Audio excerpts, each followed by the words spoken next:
Good day everyone, I'm Ador Fernando from Dreamhouse Realty. Ito po ang ating Kaya Homes. Ito yung isa sa mga project po ni My City Homes. Yan. Kagandahan po dito, mapapansin natin, from gate pa lang, so kita mo na yung mga bahay, bundok po ito. So pagka sinabi natin bundok, malabo po kayong bahain. So napakaganda ng area niya, mataas na lugar, kaya hindi po binabaha. At the same time, maganda po ang pundasyon niya. Maganda yung pagkakagawa ng mga bahay po dito.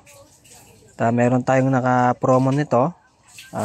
RFO, ongoing constructions, and mga pre-selling. May mga available po tayo through bank and Pag-ibig financing.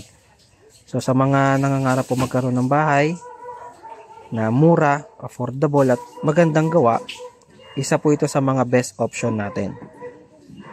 Yan, gate pa lang po. So, secured na.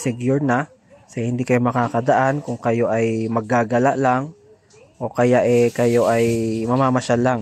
So, kailangan natin ng valid IDs. And syempre, kailangan natin ng tripping pass or tripping visitor pass. So, ayan nating clubhouse, basketball court, meron din tayo. Yan, isa sa mga amenities natin.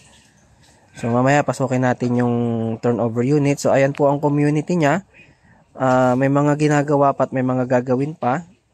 So RFO, pre-selling, RFO, maganda po kasi this year ang turnover, napakamura po niya, 8K lang po ang monthly.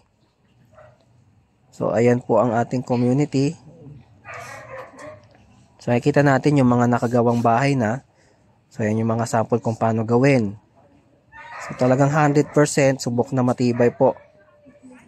Hollow blocks, buhos. So napakagandang gawa. Isa sa mga magagandang developer po ang My City Homes. Kilala po siya pagdating sa pagdevelop ng mga bahay. Sa inyong community natin, may mga nakatira na rin, pailan-ilan. So kung gusto nyo ng malilipatan agad, pwede natin piliin po yung RFO units. Kung hindi naman kayo masyado nagmamadali, ongoing construction, and yung mga pre-selling. Yung mga pre-selling po natin, mga 1 to 2 years pong turnover. Samantalang yung RFO po natin, this year natin, basta masettle po yung dapat isettle, mga payment, ganun din yung mga requirements na kakailanganin. So dito po sa bahay na to, or sa subdivision na to, kagandahan po, bukod sa well secured tayo, so maganda po yung pagkakagawa nila.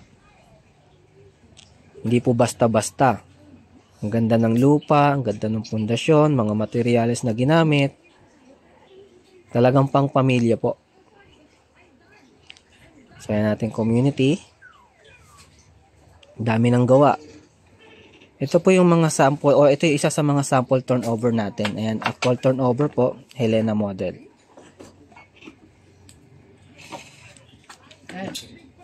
Yan yung mga sample units natin na may gawa na.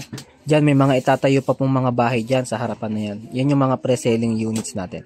Tara, pasukin natin yung loob. So, upon delivery or upon turnover, ganyan po siya. Wala siyang tiles. Pero may first coating naman na siya. Maganda po ito sa mga nagsisimula pa lang ng bahay or nagsisimula ng maliit na pamilya.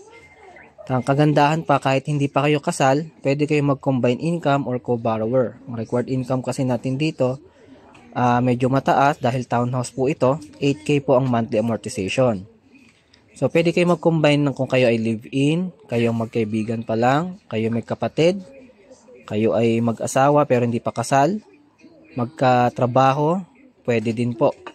Inaalaw po natin yan kahit non-related. Basta parehas po kayo may trabaho. So, ayan, Astrofoil. So, ang kagandahan po niyan, naliles po yung init. So, yung kisame, hindi siya mainit. So, kayo na po magpapagawa ng kwarto. 2 bedrooms po, kasya. Ito po ang ating Kaya Homes. Sa mga gusto pong kumuha ng bahay, PM lang po kayo habang mga available units pa po tayo. This is Ador Fernando from Dreamhouse Realty. Thank you po.